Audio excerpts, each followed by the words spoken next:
أعوذ بالله من الشيطان الرجيم بسم الله الرحمن الرحيم الحمد لله رب العالمين والصلاة والسلام على أشرف الأنبياء والمخلوقين سيدنا ونبينا وشفينا أبو القاسم محمد صلى الله عليه وآله وسلم أما بعد, sisters and brothers, Assalamu alaikum. So this is our fifth session and my last talk for this Muharram. So we'll try to finish as much as we can in this 40-45 minutes which we have at our disposal. So far we have covered, tried to see how the relationship, the interaction between Muslims and Europe has taken place over the last 1400 years, really. Part of it has been quite fruitful when Muslims effectively preserved and developed and brought previous learnings which Europe had given up. Then when Christianity became quite violent in order to remove Muslim influence, they started to have a number of interactions which were very violent. So beginning with the Crusades and then with the Inquisition in Spain and the Reconquista and so on. This was obviously followed by a long period of discovery of alternative routes to the East and the rise of European powers, colonialism, slavery, and a different kind of interaction between Muslims and Europe, not religious necessarily, of course, partly encouraged, partly aided by religious sentiments like the missionaries who accompanied colonial powers and so on. But in the main, it wasn't originating in religion. Religion was used as a tool. So if you see in India, for example, where the British ruled for quite a long time, the number of Christians is minuscule, maybe a couple of percent of the Indian population. So it isn't that significant. That was not the mission. But in other places, they have in Philippines, parts of Africa, they managed to spread parts of South America. They managed to also spread Catholicism, which are South American countries are still largely Catholic. And then we came to nearer to our times, and we saw that this interaction is now not primarily religious, although as we will see today again, there are religious undertones, but primarily it is not a religious battle.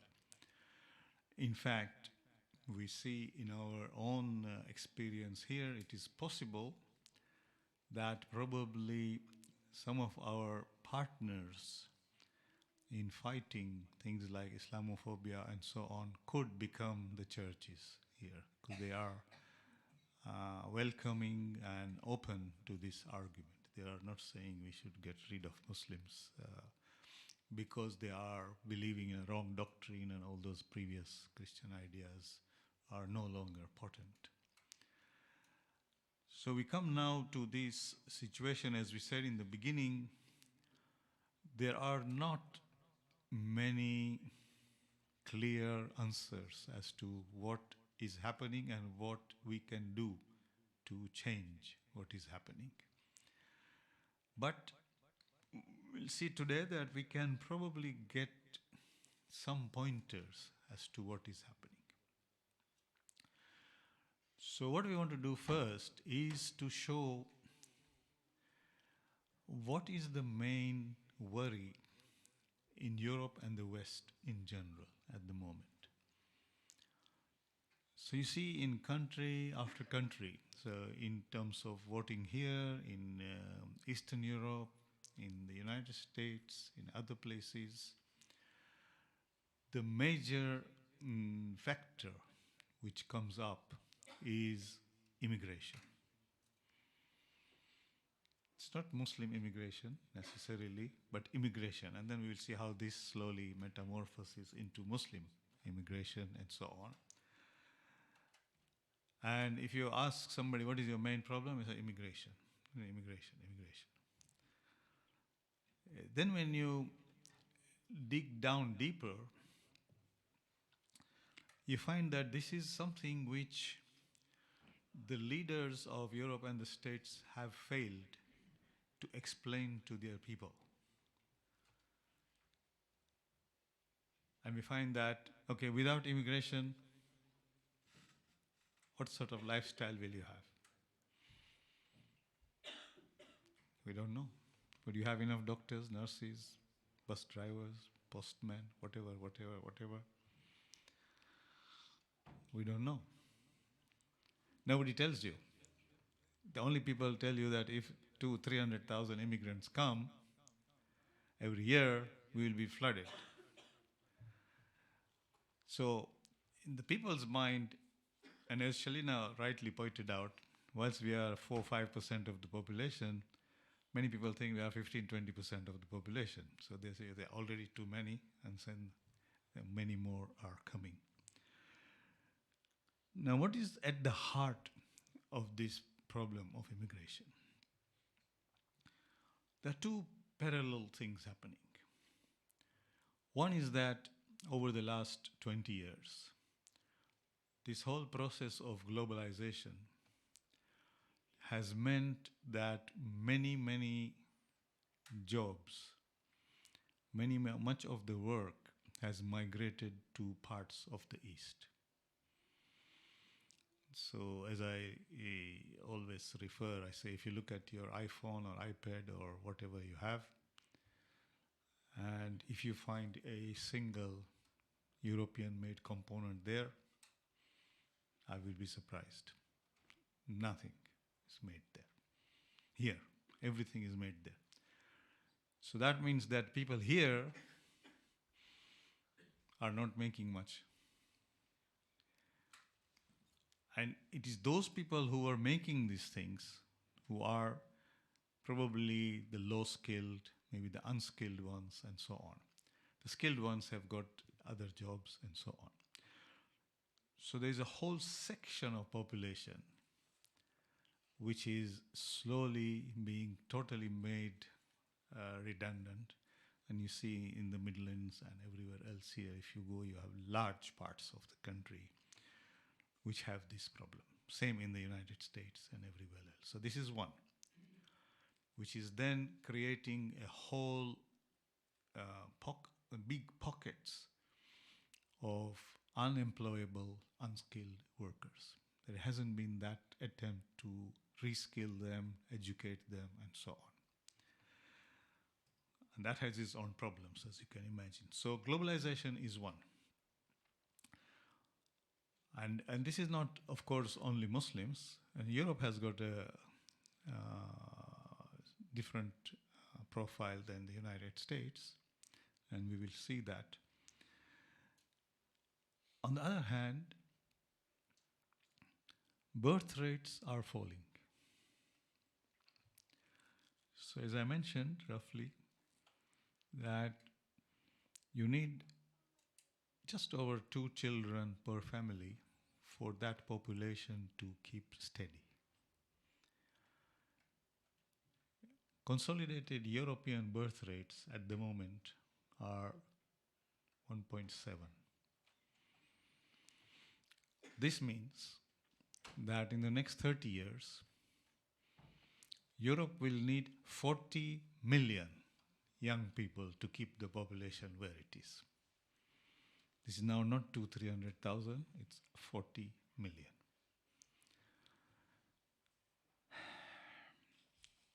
If you don't do that, there are other things happening. Life life expectancy is going up.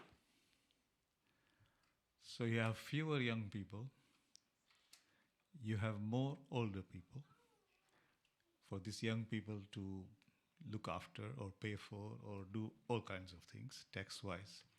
So the two sides also don't add up.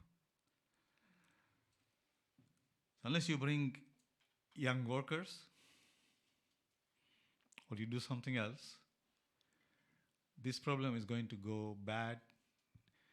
And what is surprising is that the birth rates in many Catholic countries, Italy, Spain, Poland, Ireland, have fallen faster. We don't need to go into explanations for that here at the moment, but the fact is the gap is growing. Okay? Now, even if you want to see that, okay, we want to bring young people. When you look at around Europe, every border of Europe is Muslim. Around the Mediterranean, Turkey and all the other Central Asian republics and so on.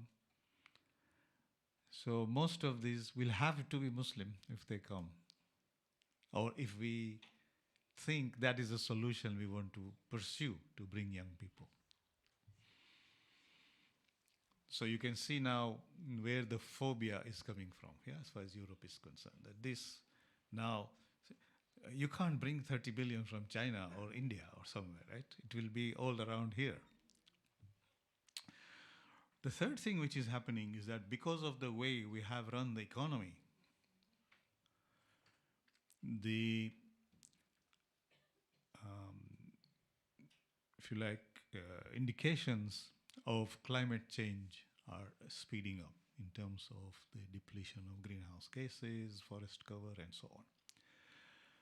One of the places where the impact of this is most acute is Africa, just below the Sahara belt, below the Sahara desert.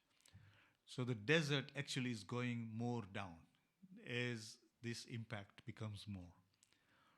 So obviously those people who were surviving there cannot survive anymore, and they can only come to us. This is why you see all these people crossing the Mediterranean and this and that, taking all kinds of risks to find somewhere to really make a living. It's not, nobody likes to leave their country if they are comfortable. But if they are starving, they will do anything. Add to that number of conflicts which were generated also by Europe and the West in the Middle East and up too far. And then you create another refugee population, all right? A large number of these happen to be Muslims as well, by design or default.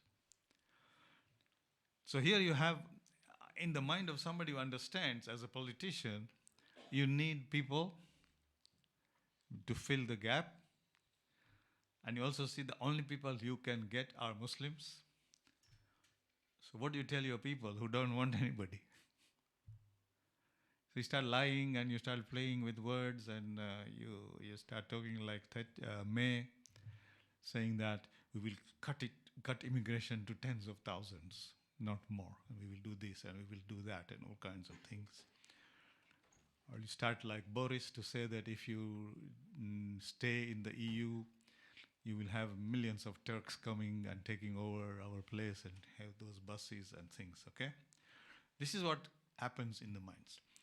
In the United States, there is a similar problem, but it's not a Muslim problem in that sense. If you go to some place like Miami, right?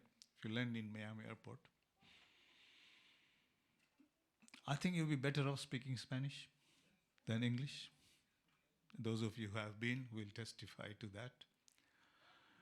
And a lot of Central American, South American people are coming, again, attracted by the shortage of all kinds of things.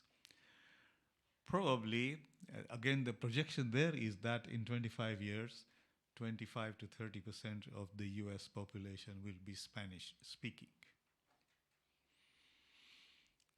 And the last terrorist attack you saw in the United States was against Hispanics.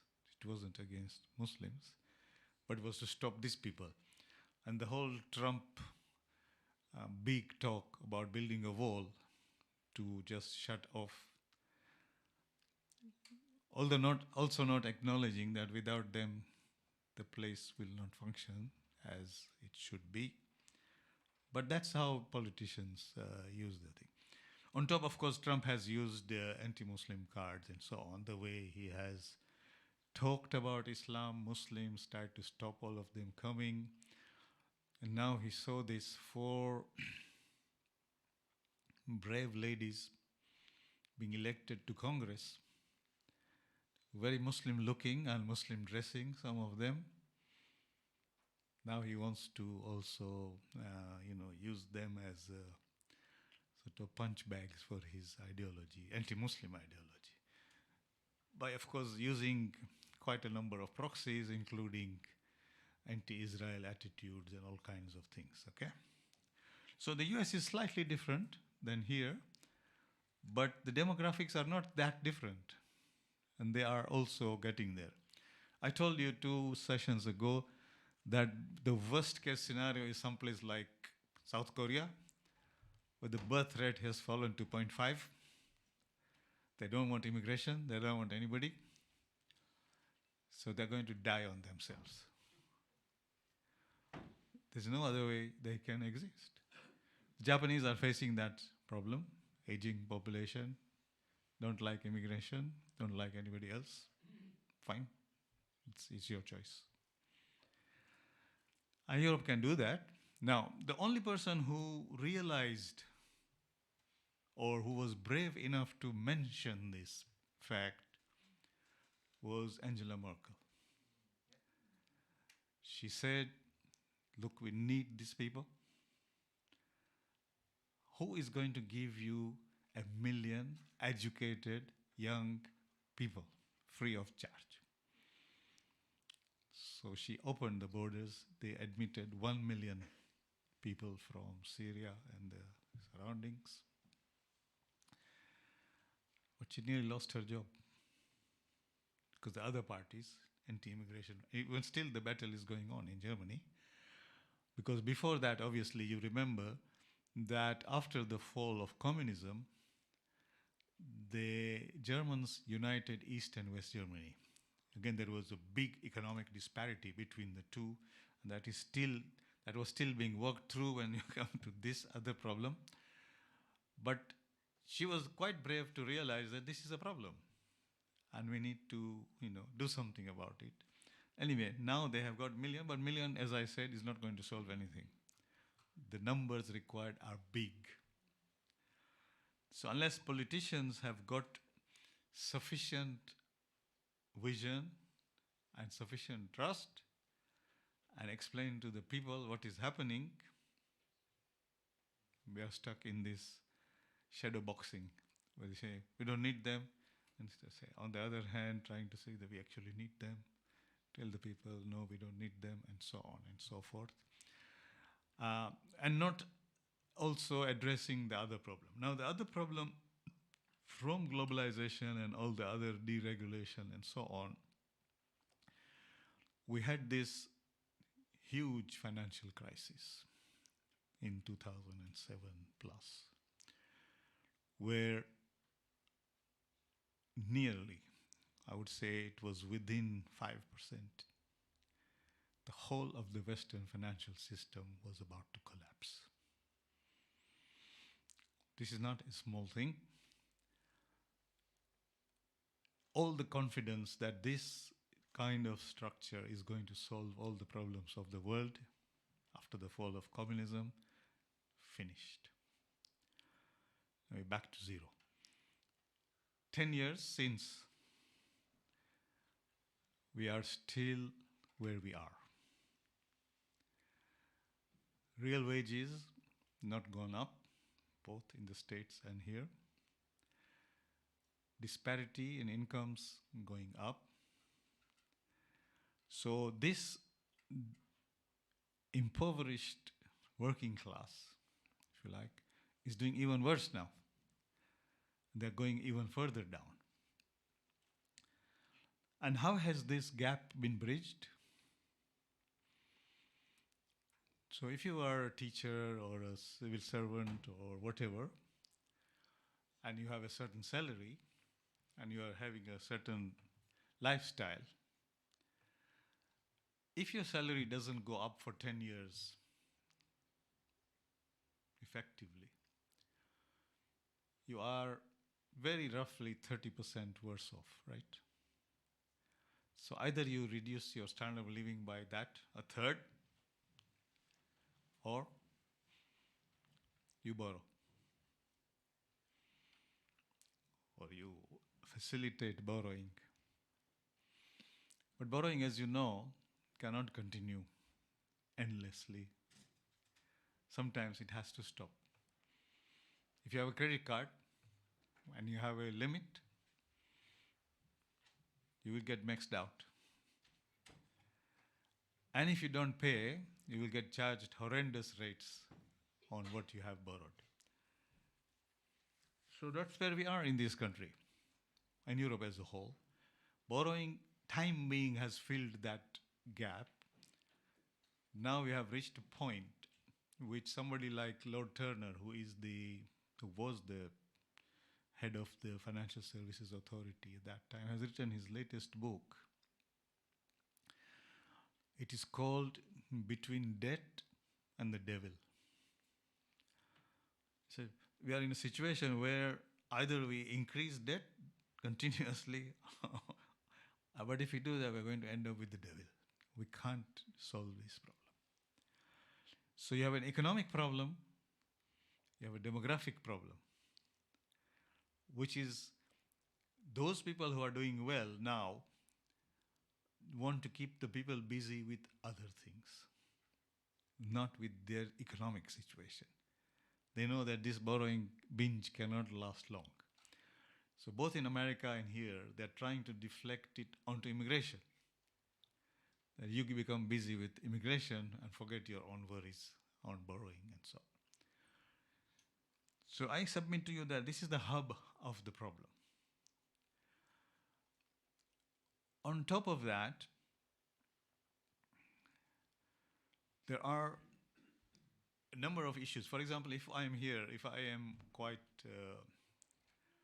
persistent, I can figure out that if Muslims, for example, get their act together, we could influence the outcome of about 30 seats in parliament. With majorities of 5-10 between the parties, we could have a significant influence on the balance of power. Now, apart from their own situation here, what is the first issue Muslims will address?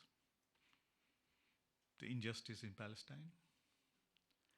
So those people who are benefiting from the injustice will be a big constituency to tell us that these people are not good people.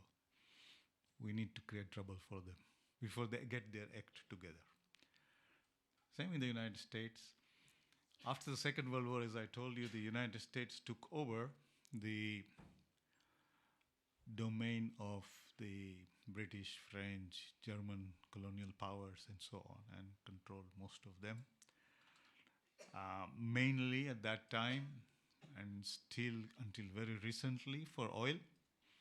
They wanted control over oil, which they needed for their own development, so they were ready to do anything, kill, loot, destroy.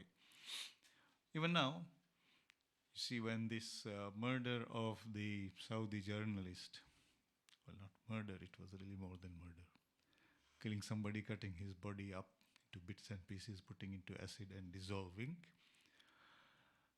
And he says, yes, maybe, I don't know, Mr. Trump, But we have $300 billion of arms orders, so we don't want to do anything. That's morality here now. So that is also continuing. I see that when that kind of power, commercial power is challenged, the reaction has been very, very brutal. So if you look at one of the first challenges to this kind of activity happened in 1953, when the then Prime Minister of Iran, Dr. Mohammad Mossadegh, he nationalized the Anglo-Iranian Oil Company, which is now called BP. It's our oil. We own it, so we nationalize it. Simple.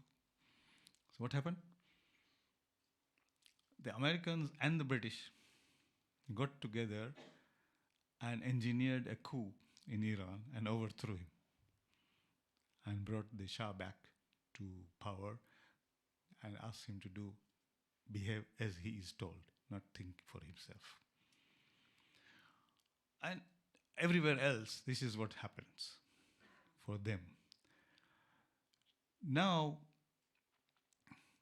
they also faced, of course, the rise of the Soviet Union at that time, which they combated. Now, this is the last point before we go into some other interesting and important points, that the Soviet Union managed to occupy Afghanistan that time.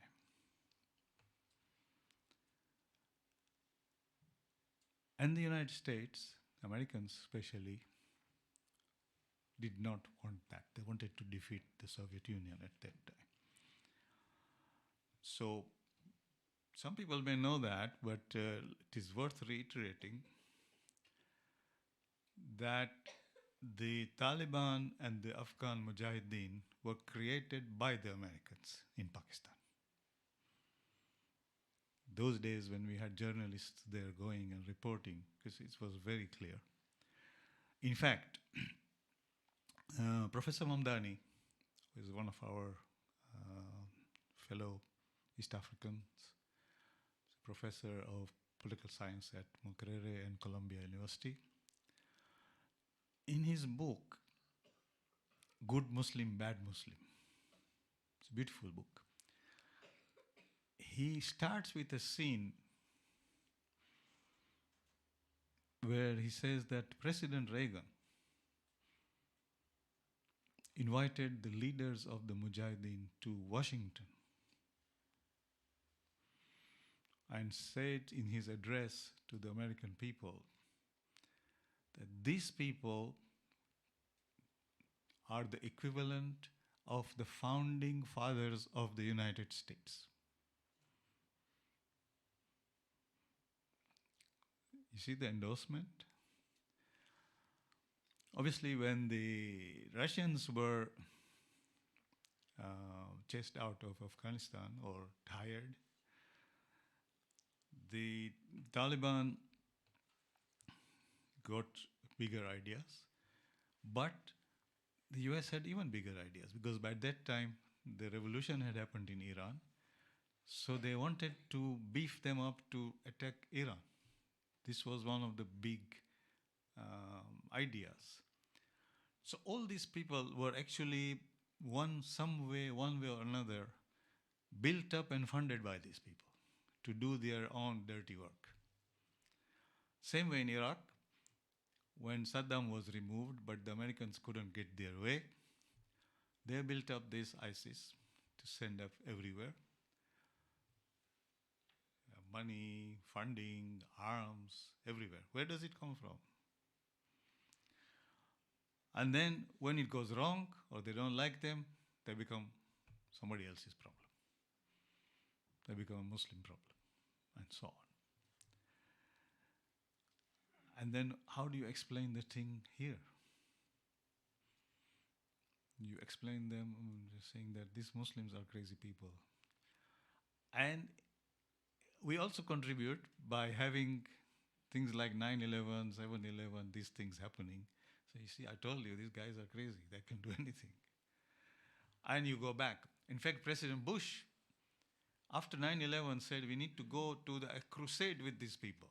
You see, he also invoked the idea of the crusade. So now a situation is built up in which quite a lot of the blame for anything going wrong comes on us, one way or another. Anything going right is on them. The whole of the Arab Spring was based on the idea that the West loves people to have democracy. When those guys had democracy, all of them elected Islamic governments. They panicked. They said, we want to push them back. We can't stand that. How can we have freely elected Islamic governments working with us? We can't stand that. We need to. Because obviously, again, the first implication will be on Palestine. Because those guys are not going to toe the line on that. So we have this quite complicated situation developing, and in that, slowly, we have the growth of what is now called Islamophobia. We know racism.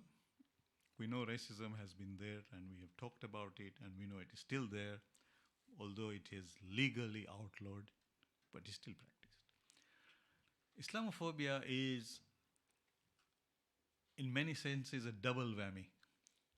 Because we are predominantly, Muslims are predominantly not white, so they suffer from racism as it is. And then you have the second layer of problems from being Muslim. And all those other things come and deflect on you. To the extent that President Obama,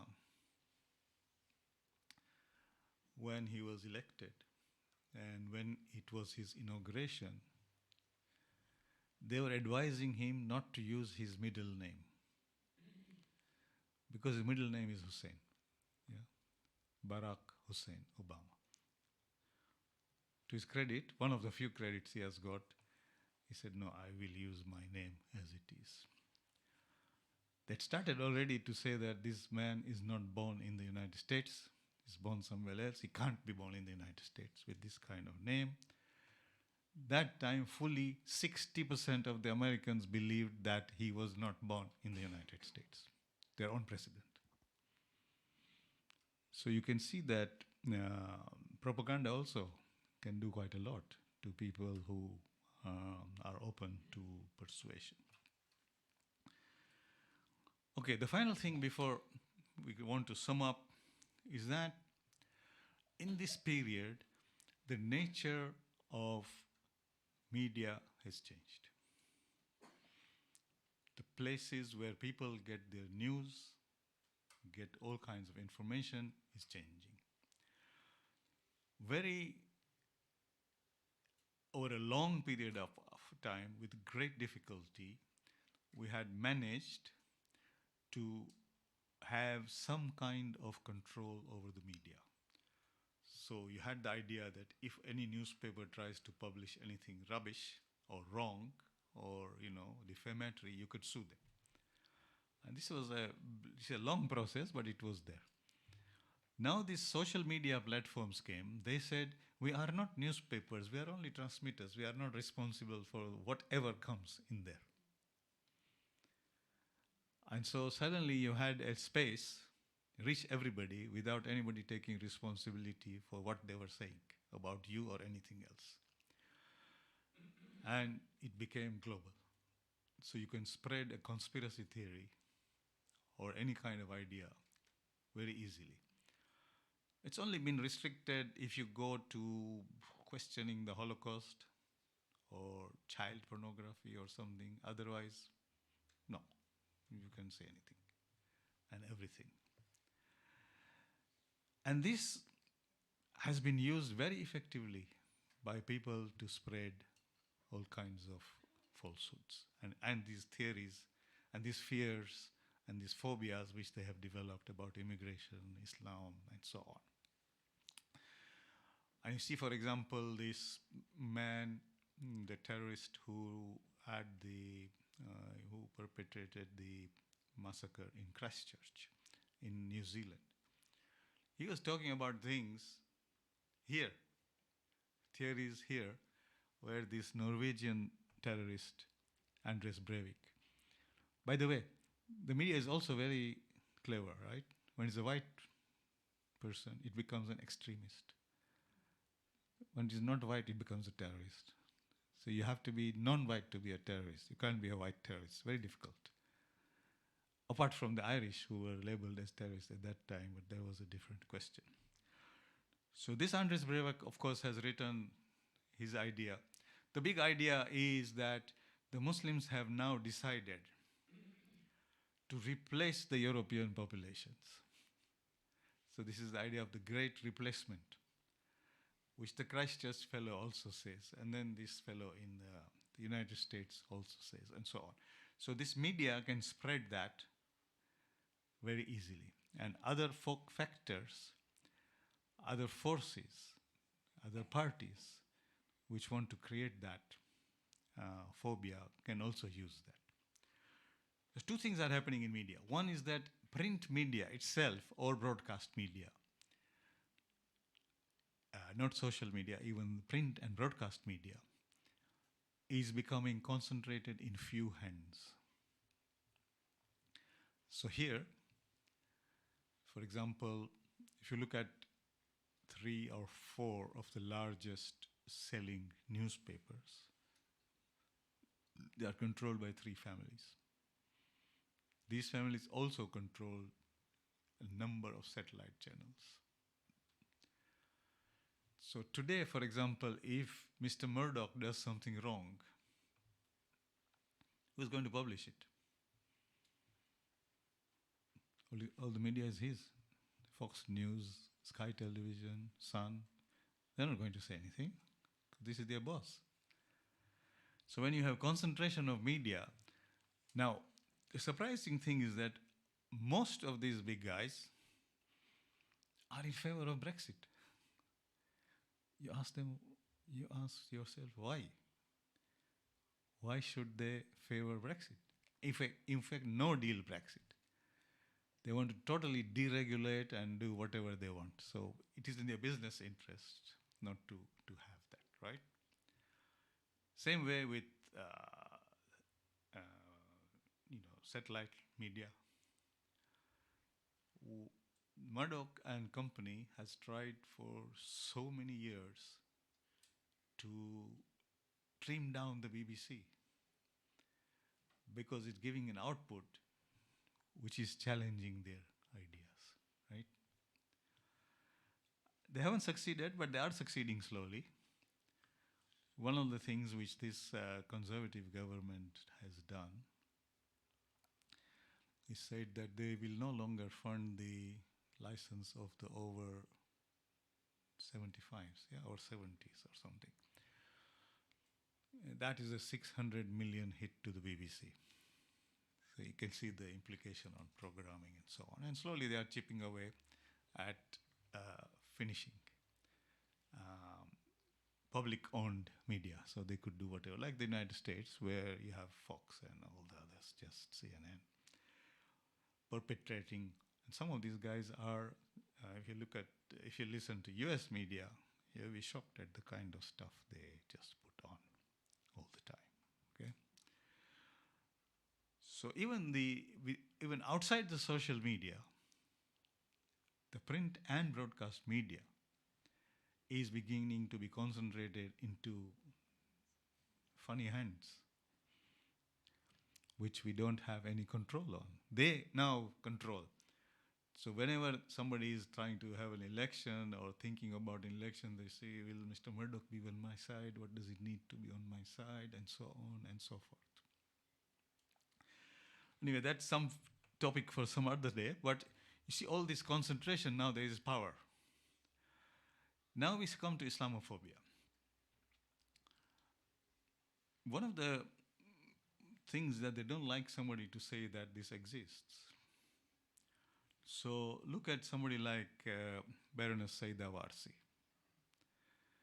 Baroness Saida Warsi, conservative baroness, she was made chairman of the Conservative Party, attending cabinet meetings and so on and so forth, whatever. So quite a high position. The first time you saw a woman in a Punjabi dress attending a cabinet meeting here in Cameron's time, which is fine. She made one statement. In one of her speeches, she said that Islamophobia has passed the dinner table test. Meaning that, just we know as racism, that when you are amongst friends and see you just talk about other people like, freely. But it shows what is in your inner brain. She was saying that talking this kind of rubbish nonsense about Muslims has now become very common in all places, like over all dinner tables, effectively. Within 3 months, she was out of everything she had. She's still a thorn in their side because of that. But, she was deprived of everything which she had. So they try to protect it. So now it comes to the final idea. Who is funding this? The whole of the Islamophobia thing, right? That will tell us a lot about which are the interests which are involved behind the scenes into flaming or fanning these flames. So a report has been published only 4 months ago, I think, by CARE, which is a campaigning organization in the United States. It shows, and this is, I think this is still only the tip of the iceberg, that 1,000 United States, 1,026 to be exact, United States corporations and organizations and charities and foundations, they give $1.5 billion a year to Islamophobic enterprises. This range from, clearly Islamophobic people and writers like David Horowitz and I think Pamela Geller and all these people, think tanks, media, universities, and all kinds of people. And some of those then fund activities here as well. And CARE has done an analysis of this 1.5 billion. What are the big chunks, which are the big groups which are giving? So one, big one, I think 25-30% is the evangelical Christians in the United States, organizations. So we talked about Christian Zionism and all kinds of other things. Pat Robertson and his like. The second one was Jewish organizations or pro-Israel organizations. Pro-Israel corporations like Adelson Foundation and so on. And many other companies which have businesses in areas which they think this kind of thing will fly, so they want to fund Islamophobic activities. 1.5 billion a year. They have identified this 1.5 billion, they have identified where it is going, who is benefiting, and they say, okay, if they are funding it, this is what they will talk. And they have now, of course, started to take up the idea of approaching each one of them and saying why you are funding this and so on. So the Christian we understand, yeah? As we know and we have shown, this is not now a mainstream Christian activity, but in the United States there is still this fringe. The pro-Israel we also understand. The pro-Israel activity increased significantly after the collapse of apartheid. As you know, apartheid to a large extent collapsed because of the boycott movement. Lot of countries, peoples boycotted South Africa, and then finally they realized that we cannot exist. A similar boycott has been instituted against Israel, which is called the BDS movement, boycott and divestment. And the United States groups which are funding this and the Israeli government has said that this is the existential threat to the Zionist state. So we need to combat that. With this funding, BDS, which is a peaceful boycott protest, there's nothing else. If I tell you that, look, this is made in a settlement which is illegal, you should boycott it. It is illegal in at least 18 states in the United States and still being worked on to make it illegal, even to say that this kind of boycott is my silent protest against this injustice. Other groups and right-wing extremists everywhere have cottoned on to this as a way to get their way in politics. We need to do a similar study here as to who is funding these activities here. Of course, some of it is coming from the United States, but here also it will be possible, and I think there are studies being done to identify who is funding this, and then that will tell us what is behind this Islamophobia. Because only then we can combat what is happening. All right, I think we are running out of time. So just to leave you with a thought, when Turkey was keen to become a member of the European Union,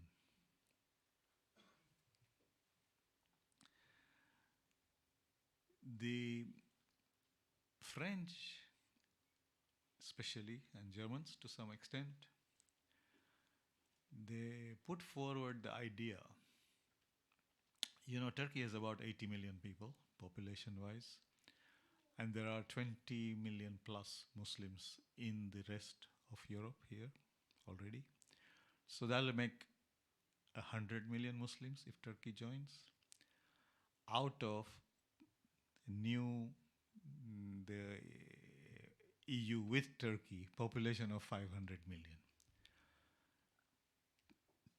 That will mean 1 in every 5 person will be a Muslim. And so suddenly Europe discovered that it was a Christian continent. It cannot allow this to happen.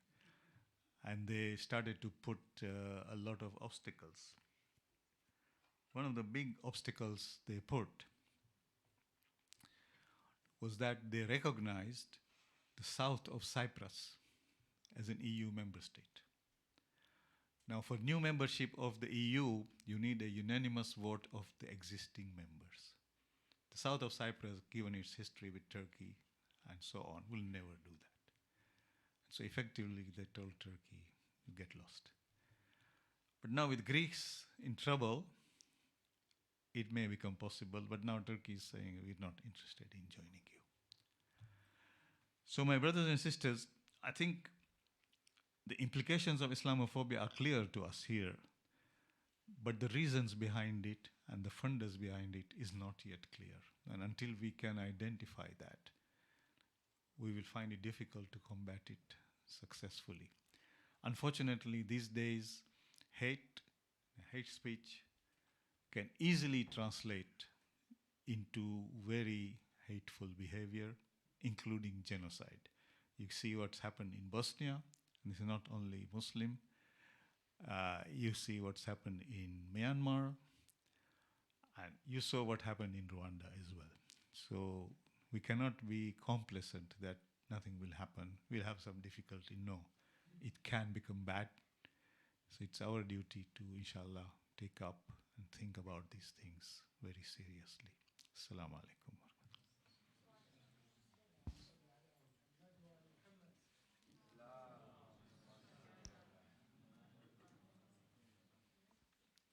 We now have some time for questions, if there are any.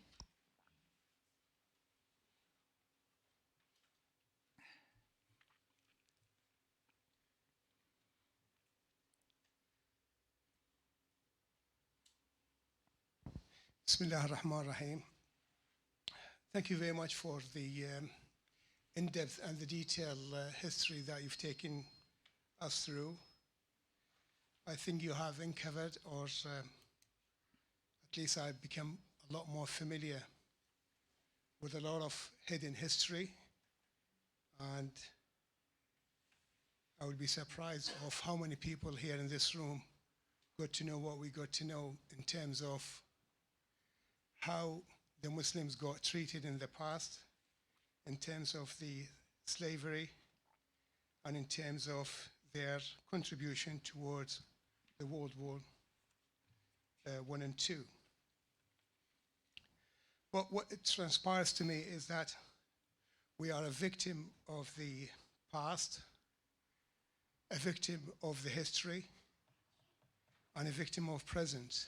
And at this rate, I feel that we're going to be a victim of the future. The control of the West on our life and our histories is so huge that we lose our history, and we have been deprived of our wealth and, if you like, resources.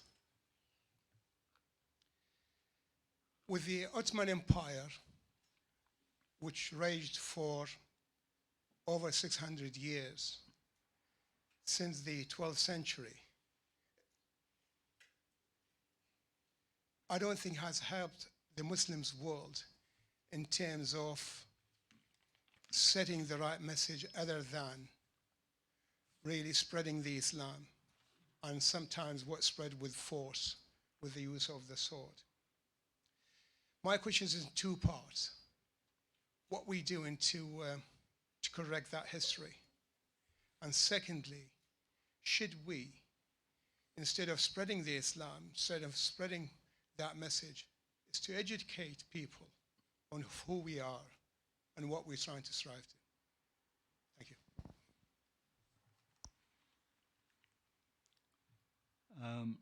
I don't think there is any way to correct history. What's happened has happened. We can take lessons from history, obviously. Like, as I said in my first session, that it was the Umayyads who came into Spain. So in some sense, they brought a version of Islam which already we had a disagreement with. The Ottomans also obviously had elements in their empire which were not good. But remember that the Ottomans also came after the Mongols. These guys destroyed everything which we had. I mean, flattened. And these were not West, or they were really, and then they went back and became Muslims. This is something, a problem for us. So I don't think history can be corrected. I think empires are empires. They will do what they will do. What we can do, and this is the central message of Imam Hussein as well, we can disagree with what happens or what can happen and say, no, we will not submit to this. We will not be a part of this, even if it means total annihilation. Okay, I think that's why this lesson of Karbala is the most important, ongoing. That there comes a point where you say, we will not submit to this. This now takes us to a point where there is no more meaning in life.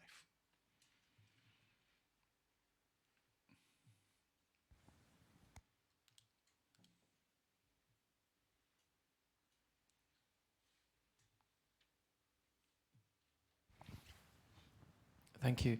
Could you elaborate on the point you made about the 30 seats?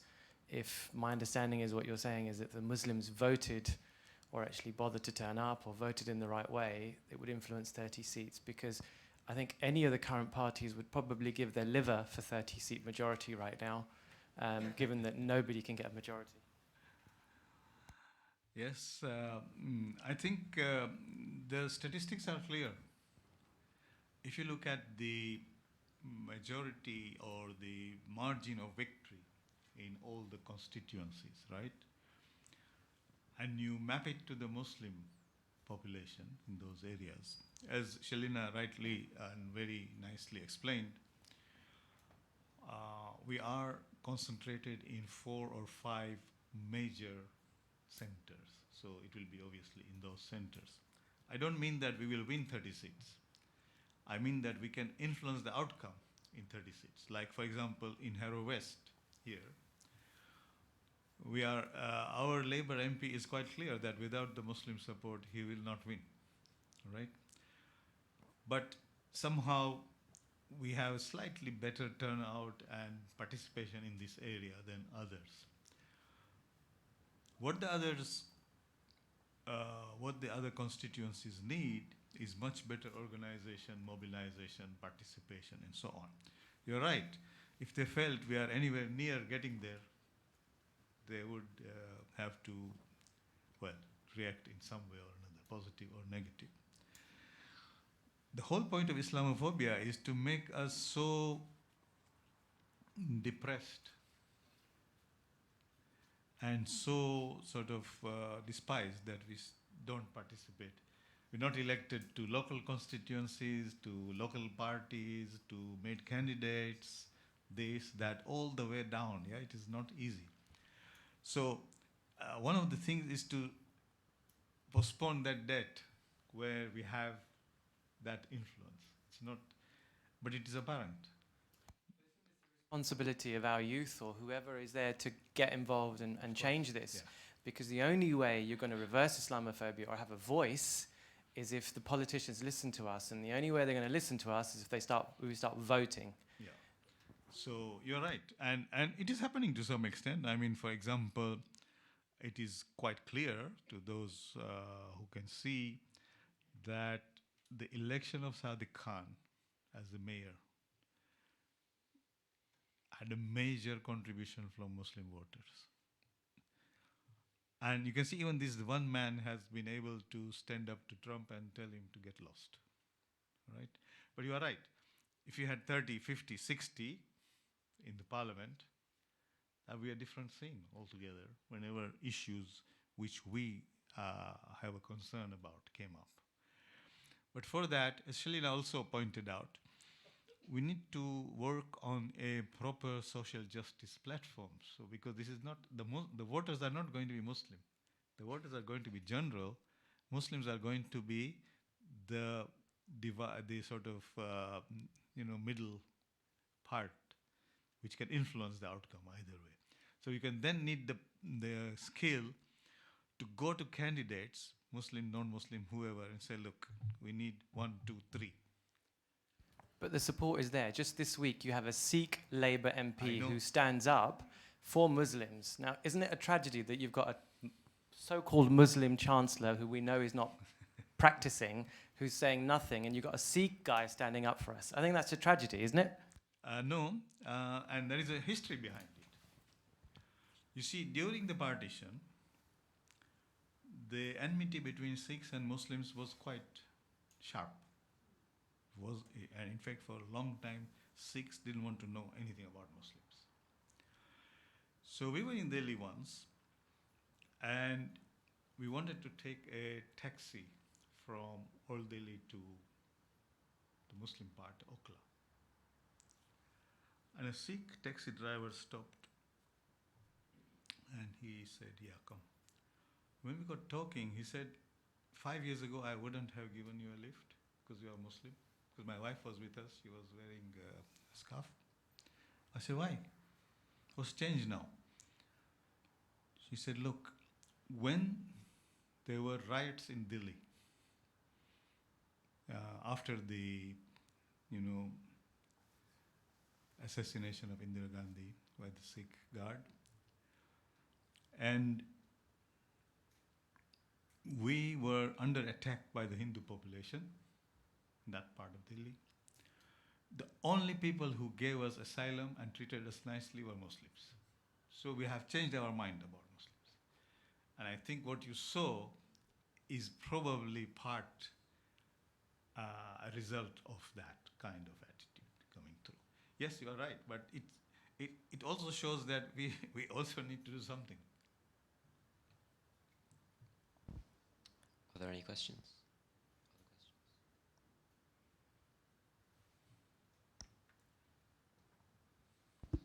Aslan, thank you very much for your talk.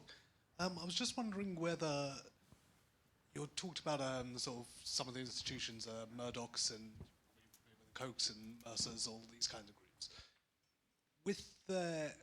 With the aim of their Islamophobia, do you think it's more ideologically related? It's an actual problem with the religion of Islam itself? Or are they using it, is it more a weapon to be used to make the population more malleable to support whatever, to push them in the direction they want to go to? So I think over the 5 sessions, I've been able, hopefully, I've been able to show that the anti-Islam ideology is much less of a factor than before. It's more the later, that they want to make the population more malleable into things, and accept other policies as well, like Palestine here or there, which are different. There is, of course, and it is one of the important things to use the anti-Islam thing, right? So any small thing like demand for, say, a holiday on Eid day or something, they whip up in the press that, look, these guys are always looking for exception and this and that, and you see daily things coming up. But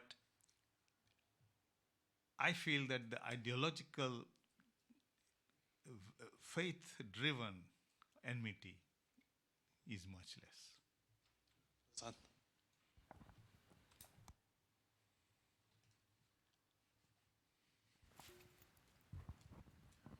Assalamu alaikum. We had a brief discussion a few days ago, and one of the things I wanted to ask you, or had asked you, was what part can charities play, particularly Muslim, Islamic charities, within the community and wider, to actually break down barriers and the impression of Muslims? What are your thoughts on that? So I think this is interesting, and it has always puzzled me. For example, when there was this major earthquake in Haiti, right? And I find that some Muslims are asking, how many Muslims are there in Haiti? Implying that if there are not many, we shouldn't be doing anything about it, really. It's not our concern. Instead of saying that, look, this is a human catastrophe, let's do what we can. It may not be much, but it is the attitude, right? Similarly, in many, many other things, you find this kind of thinking. It's getting less. On the other hand, they see that, for example, we have a problem, Christian aid is there first, and so is there first. They don't ask you. They know that there is no Christian there in that area, right? Pakistan, for example, when the earthquake was there and so on. So we need to give, or you have your food banks, right? If you say we'll give priority to Muslims, you're dead in terms of the image. Now, taken to the National Zakat Foundation, right? They are, of course, assisting people who have somehow fallen out of the system to get back. I said, what will you do if a non-Muslim comes to you? They say we have had a long, long battle on that, and we have now got rulings, which is a good thing, from some of their leading scholars, that you can assist anybody unless unless that person is an active combatant against your religion. Active combatant means fighting you actively. So effectively you can assist anybody. So I said, what have you actually done? Said, we do accept anybody. We have also started to make arrangements with the other charities to see if we can exchange people. So if they get Muslims, we take them. If we get Christians, we share. Not by force, but just because many of those people will be comfortable in their own environments, right? So they have come to this kind of very ad hoc arrangement. But on the first level, they will not say, we will not be able to assist you. It's a good sign. And Muslim charities, of course, will need to show that in order to be able to spread their idea that charity is part of our faith, regardless of race, color, or faith. I think we'll finish there. Thank you very much for your series of talks, Muharram. Can we have a last salawat, please?